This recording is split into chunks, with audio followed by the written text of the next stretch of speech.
I mean, all I got growing up in the countryside of Kent was light pollution from London. It's not quite the same as the Northern Lights, unfortunately. Wow.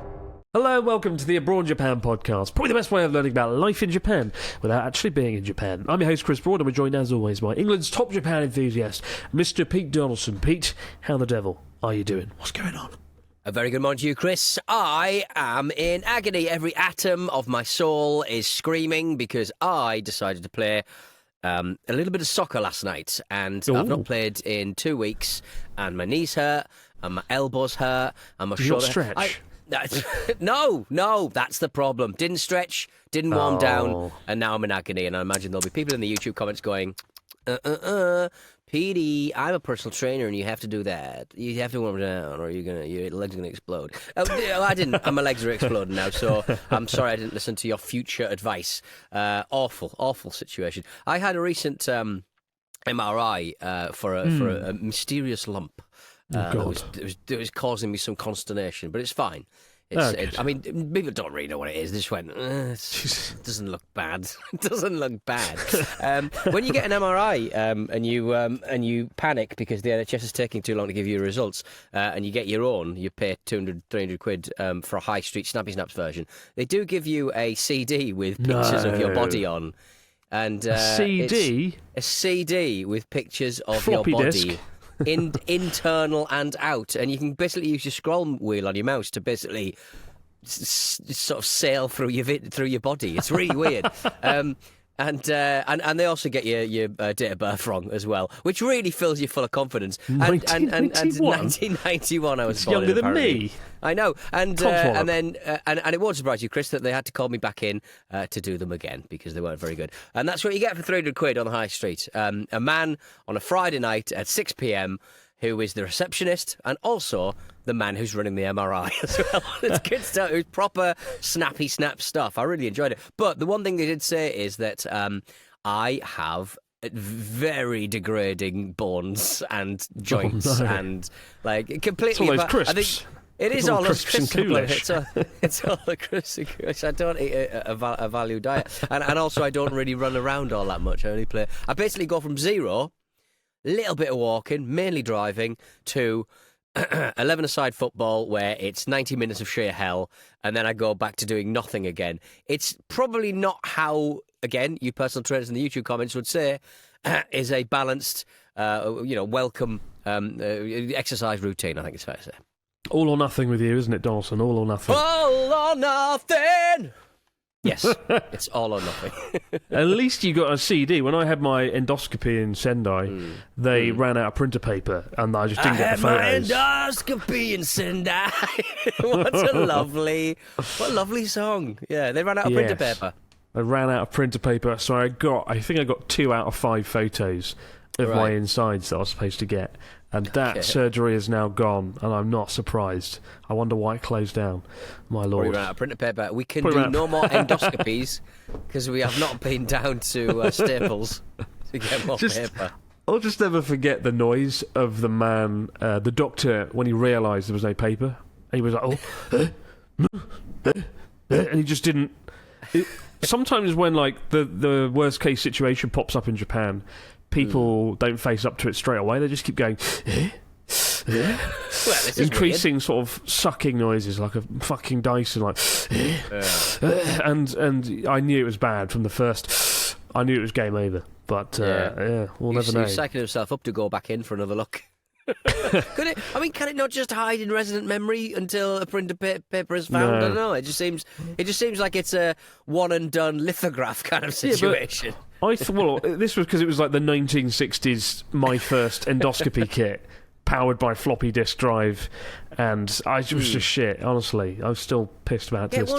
Get one of those cameras that you get for your iPhone that you see on AliExpress all the time. What? Just stick it down your throat. Stick it down your throat. Stick it up your bum. Whichever way, you'll get there eventually. That's what I say. Fantastic. And on that note, it's time to dive into the story of the week from Carl, who says, "Hello, Chris and Pete. I recently returned from my first trip to Japan. The purpose of the trip was a personal quest to climb Mount Fuji as a pilgrimage to celebrate celebrate the major challenges I've had in my life and health, which has seen me shed 45 kilograms. Bloody hell. 45 kilograms, that's like half my mass. How have you done that? While I'm proud to say I made the climb, fantastic, I fully believe that no reasonable human should climb the damn mountain. Going up felt impossible, getting down was worse. After falling and hurting myself on the way down, I was so exhausted that I got straight onto the tour bus, completely forgetting to retrieve my glasses from the storage bin. However, the next day I discovered the legendary Japanese efficiency and great service for myself. I was able to walk into a shop in Shinjuku near my hotel, pull out my translator app and go through some simple eye tests to get new glasses, all within the very same day. Bloody hell. It takes like 2 weeks to get glasses in the UK. Vision Express, 5 days in my experience quite recently. Awful. You can do it in Shinjuku in a day. The whole process took a couple of hours, and as an American it was absolutely mind-blowing. The same process takes weeks in our broken system. They say when you climb down Mount Fuji you're changed forever. I definitely returned from Japan a different man, and with a set of different glasses. Thank you guys, all the best. Carl Gannon, who took a nasty tumble falling down Mount Fuji. Like Natsuki himself, he had a nasty tumble, which I regret not filming because it was quite the spectacle. And luckily he came away mostly unscathed, as Carl did as well. But good stuff. Pete, have you ever had a glasses hunt in Japan? It's the sort of weird thing you would buy. You know what? I mean, you've got me. I feel very seen because that is exactly the sort of thing. Night out, slam dunk my glasses into a bin, roll up at the roll up the next day and go, oh no, I've not got my glasses. Not again. I think I have actually lost my spectacles in Japan, but I did have contact lenses, so I did manage to rescue it. iPhone breaking quite early on in the iPhone sort of life cycle. Maybe an iPhone 4 or 5. I smashed one, and again, very efficient. We talk about like how difficult it is to access, I don't know, healthcare, legal advice. People who know what the hell you're talking about in major cities in Japan. But in my experience, fixing an iPhone in 2010 was really rather painless. It was really? Jesus, I found quite the opposite. Yeah, no, I just went. I handed it, and he went, "All right." See, and it was literally done in about an hour and a half, and I had to go and get my flight the next day. It was really good stuff. Solid. I remember, didn't your contact lenses cause you agony on journey across Japan? I remember you turned up and you looked like somebody had fucking put bear spray in your face. I think it was some kind of allergy to the tatami mats. You were the first person I've ever met who's claimed to have an allergy to tatami mats. This is a lie. This can't be real. Okay, I know for a fact I'm allergic to dust mites to varying degrees, which means I'm also allergic to dogs because they carry dust mites. But I mean, I've got 2 dogs, so my partner made it very clear who was going to win that battle. who would be leaving the house first? Dog, not the doggies. It'll be me. You were just rubbing Coolish in your eyes again. I have to inhale Coolish. It might have it in my eyes. Get into every orifice. The eye is not an orifice, Pete. I'll make it an orifice. Squeezing them. God, my lord. Well, this week there was a rather weird incident occurred at a Japanese airport involving an unexploded American bomb.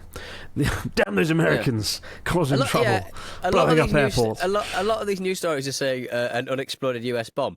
I mean, it's very much exploded. The first thing we knew about this, it was exploded, all right? So it's never been, in our kind of consciousness, it's never been unexploded, very much now exploded. So I guess the danger is done there. It's not Schrodinger's bomb, is it? But first, we know what state it's in.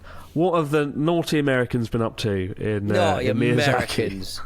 Hiding their bombs in Miyazaki. Well, I mean, you may have seen it on the news. I mean, it's quite a big news story. But a US bomb buried at a Japanese airport exploded and caused a crater in a taxiway. A taxiway that a plane was going over some moments before, and the cancellation of over 80 flights. The minor blast left a hole about 7 metres wide and 3 metres deep, but no casualties reported, and no aircraft were nearby at the time. It says it was thought to have been dropped during World War II. Yeah, I'm gonna go with. Yeah, probably a very good chance. But a bomb disposal team from from Japan's self-defense forces confirmed a £500 US bomb had been the source of the blast. Why are you calling the bomb disposal team to find out that?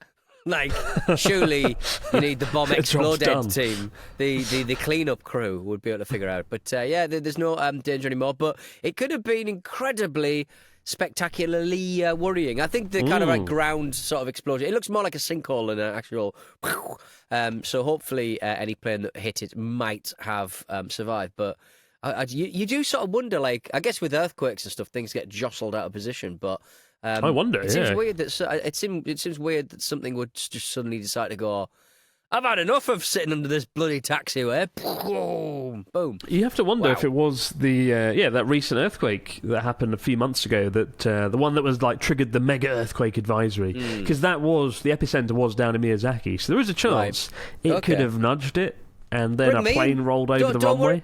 Don't worry about the bomb disposal team. Bring me in, and so it goes probably the earthquake lads, to be honest. Or the bomber just had enough, and a mosquito flew down.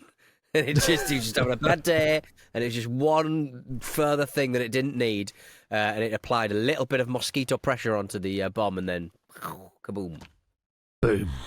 Apparently, there's quite a few. There's like quite a lot of unexploded bombs around Japan, though, and Reuters, the news agency, said a total of 2,348 bombs weighing 41 tons were disposed of during 2023. Is that right? 2,000 bombs in 2023 alone? That can't be right. I can see that. Well, I mean, you like wherever you are. I mean, I guess around here is probably the same. In sort of Southend area, when you buy a house in the UK.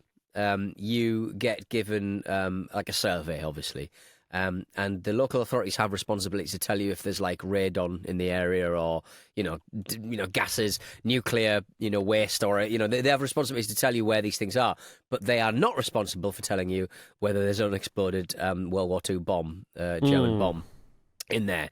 And you can find that out by going, I think Hansard holds a map of where they think all of the bombs are. But the local authorities have no responsibility to tell you whether you've got a big old, I don't know, what was the big bomb? Whirly big? Whirly bomb? What was the big whirly bomb? What whirly bomb? You're just making up words now. Fuck off. The whirly bomb. Fucking. There was a whirly bomb. A World War II German bomb was called a whirly gig. Whirly bomb. Whirly boom, boom, boom, boom. Whirly boom. It sounds like a fucking Willy Wonka sweet, a confectionery or something. But I bet my house is absolutely littered with bombs. Absolutely littered. You actually live the Thames Estuary, not too far from where you are. During World War II, a boat sank carrying lots of American munitions during World War II, and that is not too far from you. And they reckon if that goes off, if that explodes, it'll be one of the largest non-nuclear explosions in history, man-made at least. And it would like blow the windows out of all the houses down the Thames Estuary, especially your house. So, well, be careful. I mean, to be fair, I mean, it is especially my house because my top floor kind of bedroom kind of like loft conversion is very much, every time there's a bit of wind off the water, straight in there, it shakes it. I keep thinking the walls are going to fall down. I do not enjoy autumn or winter in my bedroom. It's very loud and very scary, but it will do. Especially if the largest non-nuclear explosion in history happens on your doorstep. Exactly, yeah. Oh, the largest non-nuclear explosion's happening again. Oh, I've got to do a podcast with Chris. Terrible acoustic explosions. Explosions are terrible for the old podcast acoustics. Trying to enjoy your Tuesday afternoon, and all of a sudden the Thames Estuary goes up in a mushroom cloud. I'm trying to play Alan Wake. Stop it. Stop exploding things, the Thames. My lord. I still can't believe that statistic, though, that Reuters said a total of 2,348 bombs weighing 41 tons were disposed of during 2023. That's a lot of bombs for 1 year, right? That surely must mean up until 2023. But I'm not going to... I don't know. We need to dig out what the hell Reuters are on about, because that's a lot of bombs to disarm in 1 year. That's fucking 5 bombs a day or something ridiculous. And I cannot believe that is real. That would be they've been in there for such a long time, and obviously, it's hot down in Kyushu, innit? I just think it's just hot, innit? Like, I just think that the bombs are just ready to go like a ripe grape. Pete the expert, the speculative bomb fucking expert. It's hot in Kyushu, the bombs might go off. The bombs might go off. Well, they're all it's just a big bag of chemicals, isn't it? So the hotter it gets, the more reactive it's going to be. Boom! I am very delighted you are not a bomb disposal in the bomb disposal sector. My God. Me too. We'll be back in just a moment, guys. Your stories, comments and questions over in the fax machine. Wow. And we're back with the fax machine. What do we got this week from our listeners? Mr. Dawson, fill us in. We got a message from Andres from Iceland. Dear Mr. Donaldson and Mr. Abroad, greetings from Iceland. As you may know, the Northern Lights often grace our skies this time of year, creating stunning displays in the night. This got me wondering, are the Northern Lights ever visible in Japan? And if so, how common is it to see them? One regards, surely they're too low down for the old Northern Lights being a purely northern phenomena. Apparently, I mean, the Northern Lights were actually observed this year in Hokkaido and Tohoku. Wow! Of course, the fucking year after I leave Tohoku, they get Aurora Borealis, don't they? Oh, crap. But like, they did have it, yeah. And even Noto, the region where they got hit by the earthquake. So it is possible, but it's pretty rare. And when I say rare, I mean extremely rare. The last time it happened before this year was 20 years ago. So, no, unfortunately not. No Aurora Borealis for anyone. But have you ever seen them? I'd love to bloody see it. I think I saw it from a flight once going over like the North Pole from Japan to the UK. That's got to be. I think airline pilots sort of talk about these kind of like weather and kind of refracted light phenomena, and they sort of say that's why you feel like a fucking god. You know what I mean? That's why we all get into this sort of thing, this sort of game, because it's sites like this. And I went once to Iceland to see them, and it was the one weekend that for some reason they went south. They'd gone south, and they were visible from Newcastle, kind of roughly where I come from. I was like, you bastards! You absolute bastards! Rubbish. Yes. That is fucking brilliant. The irony. Yeah. I didn't know you could see them from Newcastle either. Can we see them in the UK, in the north at all? Yeah. So they moved every now and again. That you'll be able to see them from Newcastle. I mean, they're not as spectacular as up kind of Iceland way, but still. I mean, they're pretty much nailed on in Iceland if you want to go and see them. It's like whale watching. They'll give you money back if you don't see them. I know. I mean, all I got growing up in the countryside of Kent was light pollution from London. It's not quite the same as the Northern Lights, unfortunately. We've got a question here from Ren from the Netherlands. Sorry, dear Chris and Pete, me and the missus are planning to go to Japan in April for 3 weeks. I was wondering what would be the best way to travel around Japan. I would like to travel there because I have a feeling we'll see more than just the tourist places, but maybe 3 weeks is not enough time, and it's better to use the Shinkansen to save some time and see more places, albeit perhaps not as undiscovered. Thanks for all the amazing videos, guys. Ren from the Netherlands. I mean, there's horseback. What do you mean different ways to see around Japan? Like, the only way really is train, because there's just too many mountains. You know, you could go by bus, but it takes too long. You could drive, but again, it takes really... Like, from Tokyo to Kyoto by car, driving is like 6 to 7 hours. By bullet train, it's like 2.5. So, yeah, I would just like a bullet train. The freedom, though. Like, the freedom of being able to go to 7-Elevens off the beaten path in really small communities. I know a Great Lawson at the base of Mount Fuji. Great view of view of Mount Fuji from there. Go there. There's got to be other ones with like really, really nice views. And do you know I saw an article, it must have been last month, that they took down the fence designed to block the view of Mount Fuji. Remember those stupid fucking stories that were like dominating the headlines from like May to June, and it was like sort of anti-foreign sort of it was like sort of some foreigners were taking photos of Mount Fuji from Lawson, and then they put up a wall to block the road or something to block the view, so people would come up and take photos through the holes in the wall, and it was just the most pointless stuff. Honestly, but no, like honestly, the best way to get to see around Japan, different places demand different types of travel.